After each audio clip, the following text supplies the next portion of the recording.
Olá, seja muito bem-vindo ao nosso canal. Antes de começarmos, não se esqueça de deixar o seu joinha, se inscrever no canal e ativar as notificações para não perder nenhum conteúdo. Agora, vamos começar. No final da Guerra Fria, quando a vigilância aérea e o segredo militar moldavam a vida em muitas regiões do Reino Unido, duas bases gêmeas no condado de Suffolk, Bentwaters e Woodbridge, eram operadas pela Força Aérea dos Estados Unidos em solo britânico. Ali, em meio a florestas antigas, vilas tranquilas e um litoral marcado por faróis, a rotina era regida por protocolos, rádios permanentes em escuta e patrulhas noturnas. O clima geopolítico era de cautela constante e rumores sobre armamentos estratégicos, somados à proximidade do Mar do Norte, compunham um cenário em que qualquer luz estranha no céu poderia rapidamente se tornar assunto de segurança. Foi nesse contexto que aconteceu um dos episódios mais debatidos da ufologia europeia, o incidente de Bentwaters, conhecido também como o caso da Floresta de Rendlesham. Na madrugada de um dia de dezembro de 1980, pouco depois do Natal, militares em patrulha notaram luzes incomuns atravessando o céu e parecendo descer na área arborizada vizinha à base. A possibilidade de um avião acidentado mobilizou uma resposta imediata. Um pequeno grupo entrou na floresta, seguindo um rastro de luminosidade intermitente entre as árvores altas. Descreveram uma claridade pulsante próxima ao solo, efeitos de brilho que variavam de intensidade e, mais tarde, marcas no chão distribuídas de modo triangular, acompanhadas de sinais em troncos de árvores como se houvesse calor ou fricção recente. Em fazendas próximas, houve relatos de animais inquietos naquela mesma noite. As leituras obtidas por um medidor portátil apontaram um leve aumento acima do fundo natural em pontos específicos, embora não houvesse radiação perigosa. A poucos quilômetros dali, o farol de Orford Ness varria o horizonte em ciclos regulares. Lembrando que ilusões ópticas e alinhamentos fortuitos também poderiam confundir observadores cansados e sob tensão. Nos dias seguintes, novos relatos se acumulam. Diante da persistência das aparições, o vice-comandante da base, o tenente-coronel Charles Hoult, decidiu conduzir pessoalmente uma inspeção noturna, levando uma pequena equipe, equipamento de medição e um gravador de áudio. A expedição avançou pela floresta de Rendlesham, guiada por coordenadas, bússolas e o som dos próprios passos sobre a vegetação úmida. Em sua gravação, hoje pública,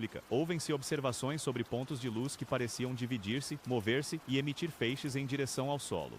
Em determinado momento, os militares registraram novos sinais fracos no medidor ao redor das marcas em árvores e no claro da floresta. O grupo relatou ainda objetos semelhantes a estrelas que, por instantes, pareciam executar manobras não usuais no céu. Em contraste, análises posteriores lembrariam que, naquela época do ano, astros muito brilhantes como Sirius e Capella, além de meteoros ocasionais, poderiam produzir sensação de movimento, cintilação colorida e deslocamentos ilusórios em meio a rajadas de vento, galhos e variações de perspectiva. A intervenção militar foi organizada e metódica.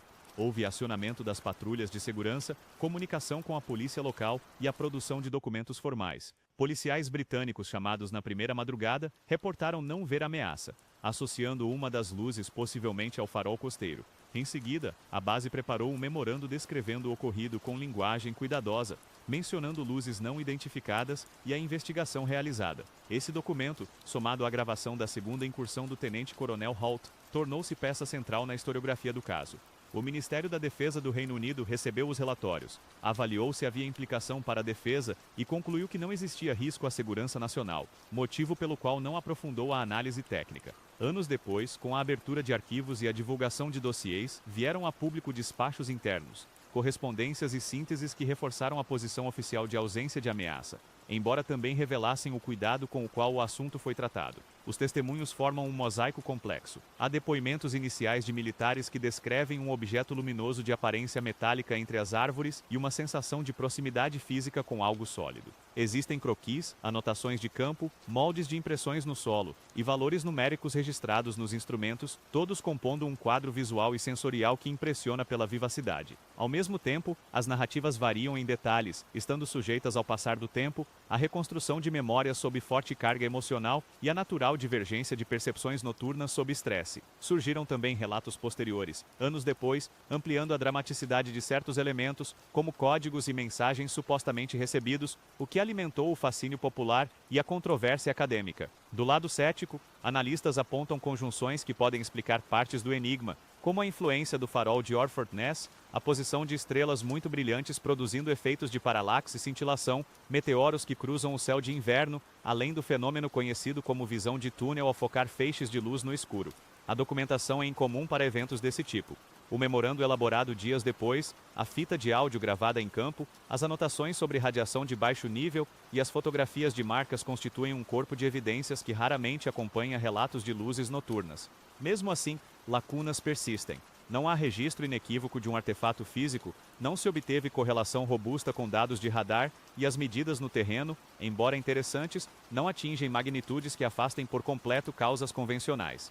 O Ministério da Defesa, ao longo de revisões em anos posteriores, reafirmou que não identificou ameaça nem tecnologia adversária, enquanto alguns dos principais envolvidos sustentam que vivenciaram algo extraordinário. Entre as duas posições, permanece um espaço de incerteza que alimenta pesquisas independentes, livros e documentários. Passadas décadas, o incidente de Bentwaters, ou Floresta de Rendlesham, cristalizou-se como referência máxima da ufologia britânica. Sua força narrativa nasce do encontro entre um cenário militar sensível, testemunhas treinadas, registros oficiais raros e um ambiente natural, onde faróis, estrelas e clima de inverno podem engendrar armadilhas perceptivas. As conclusões mais prudentes apontam para uma combinação de fatores, provavelmente sobrepostos em noites sucessivas, confundindo padrões e elevando a estranheza geral. Ainda assim, a ausência de uma explicação única e definitiva conserva vivo o mistério. Caminhando hoje pelos trilhos da floresta, entre pinheiros altos e o rumor distante do mar, muitos se perguntam se aquilo foi apenas um conjunto de equívocos perfeitamente alinhados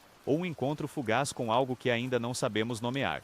Entre arquivos desclassificados e memórias que não se apagam, o caso permanece como um dossiê aberto, lembrando que nem toda luz na escuridão se deixa compreender sem deixar perguntas.